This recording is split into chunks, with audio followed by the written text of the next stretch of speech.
அல்லாஹ்வின் அடியார்கள் அனைவருக்கும் அஸ்ஸலாமு அலைக்கும் வரஹ்மத்துல்லாஹி வபரகாத்துஹு.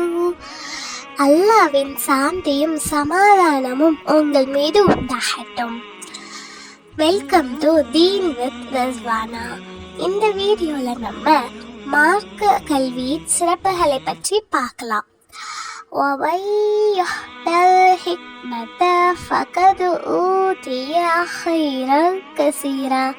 எவர் கல்வி ஞானம் கொடுக்கப்படுகின்றாரோ அவர் திட்டமாக அதிகமான நன்மைகளை கொடுக்கப்பட்டவர் ஆவார். மானிடனே, அழகிய களபெற்ற எண்ணத்துடன் நீ இந்த கல்வியை தேடுவது, அதாவது கற்பது, அந்த கல்வியின் படியாமல் செய்வதற்கு ஒப்பாகும். அதை நீ பிறருக்கு போதிப்பது அனைத்து நன்மைகளையும் உண்டாக்கக்கூடியதாகும். இருக்கும் மத்தவர்கள் குர்ஆன வஅல்லமஹு, உங்களில் மிகச் சிறந்தவர் குர்ஆனை தானும் கற்று அதை பிறருக்கும் கற்றுக் கொடுப்பவரே ஆவார். தாம் கற்ற கல்வியின்படி செயல்படும் ஒவ்வொரு ஆலிமும் அல்லாஹு தாலாவின் நேசர்கள் ஆவார்கள். ஆகவே இந்த கல்வியை பெற முயற்சி செய்வதும் அதற்காக தம்முடைய உயிரையும் பொருளையும் வயதையும் செலவழிக்க வேண்டும். அது ஒவ்வொரு மனிதனுக்கும் அவசியமாகும். அல்லாஹ் திருமறையில் கூறுகிறார், நபி அவர்களே, நீங்கள் கூறுங்கள், மார்க்க ஞானம் பெற்றவரும் மார்க்க ஞானம் பெறாதவரும் சமமாவார்களா? அதாவது சமமாக முடியாது.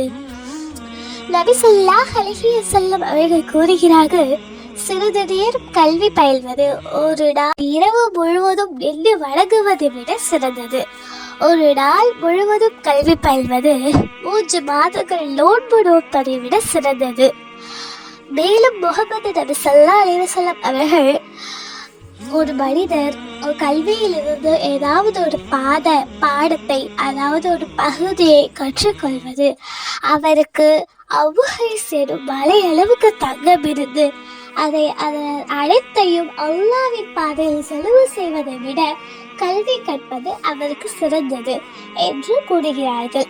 மேலும் நீ ஒரு காலையிலேயே சென்று கல்வியில் ஏதாவது ஒரு பகுதியை கற்றுக்கொள்வது நீ 100 ரக்காத்துகள் தொழுவதை காட்சியிலும் சிறந்தது என்று கூறியுள்ளார்கள். என்ன ஒரு சிறப்பு!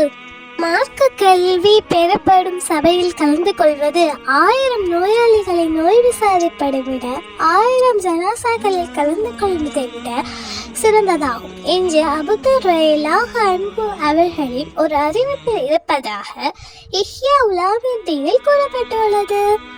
மேலும் ஒரு ஃபஹி மார்க்க ஞானம் பெற்றவர் ஷைத்தானுக்கு 1000 வணக்கசாலிகளை ஆபத்துகளை விட வெளிக்கெடுப்பதற்கு மிக பாரமானவர், கடினமானவர். அதாவது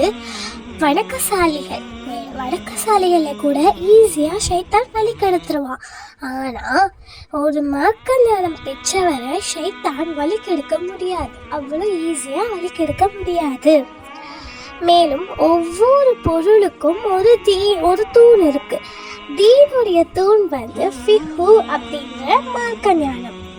மேலும் நபி ஸல்லல்லாஹு அலைஹி வஸல்லம் அவர்கள் கூறுகிறார்கள், மார்க்க கல்வியை தேடுவது ஒவ்வொரு முஸ்லிமான ஆண் பெண் மீதும் கடமையாகும்.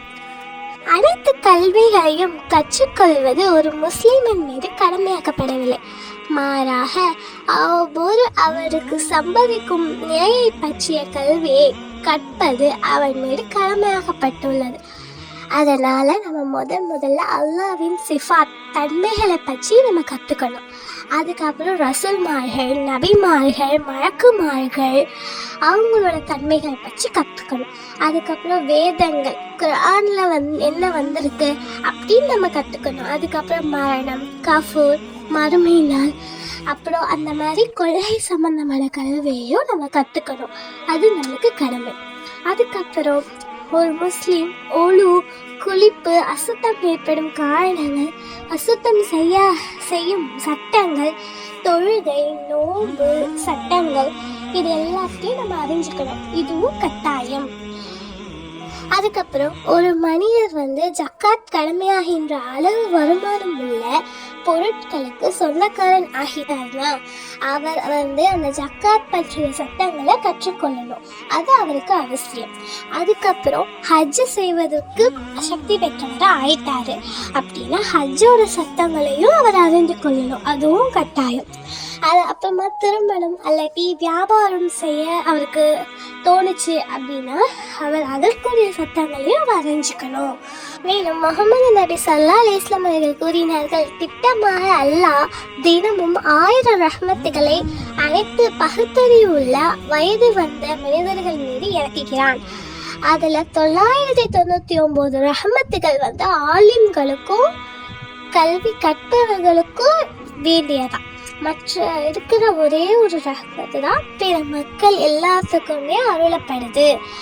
மேலும் முகமது நபி ஸல்லல்லாஹு அலைஹி வஸல்லம் சொல்றாங்க, எந்த ஒரு மனிதர் கல்வி தேர்வதிலேயே கல்வியை கற்பதிலேயே அதுக்கப்புறம் வணங்குவதிலேயே ஈடுபட்டு வாழ்க்கையை அவற்றுக்கெனவே அர்ப்பணித்து வயசாயிட்டாங்களோ அவங்களுக்கு கியாமத்தினால அல்லாஹ் 72 சித்திகீன்களோட நன்மையை வழங்குவானா. அது சித்திக் அப்படின்னா நபிமார்களோட தோழர்களிலேயே சிறந்தவருக்கு சொல்லப்படும். மேலும் முகமது நபி ஸல்லல்லாஹு அலைஹி வஸல்லம் அவர்கள் கூறுகிறார்கள், ஆலிம்களோட 2 ரக்காயத்து ஆலிம் அல்லாதவர்களின் 70 ரக்காயத்தை விட சிறந்தது அப்படின்னு சொல்றாங்க. மேலும் முகமது நபி ஸல்லல்லாஹு அலைஹி வஸல்லம் அவர்கள் கல்வி கற்கும் மாணவர் ஒரு ஊருக்கு சென்றால் அந்த ஊரின் கஃபர்களில் 40 நாட்களுக்கு வேதனைகளை அல்லாஹ் நீக்குகிறான். சுப்ஹானல்லாஹ்.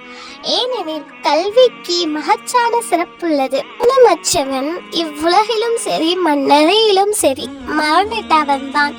ஆனால் கல்வி ஞானம் உள்ளவன் இவ்வுலகிலும் உயிருள்ளவன் மண்ணறையிலும் உயிருள்ளவன்.